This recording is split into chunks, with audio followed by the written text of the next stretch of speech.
মুসলমান, এই মানুষগুলা উন্মাদ হয়ে গেছে, পাগল হয়ে গেছে, ওদের ইমানের মধ্যে জং ধরে গেছে।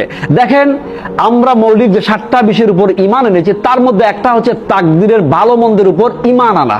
সুতরাং দুনিয়ার কোনো মানুষ, কোনো বান্দার তাকদীরের ভালো অথবা খারাপ কোনো কিছুই ঘটাতে পারবে না, কিন্তু আল্লাহ রাব্বুল আলামিন চাইলে তার বান্দার তাকদীরকে পরিবর্তন করতে পারে, বান্দার ভবিষ্যৎকে উজ্জ্বল করতে পারে।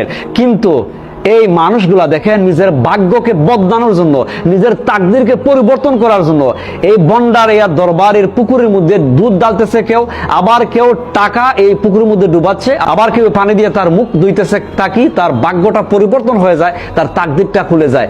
নাউজুবিল্লাহি মিন যালিক বলতে কি মন চায় না আপনাদের?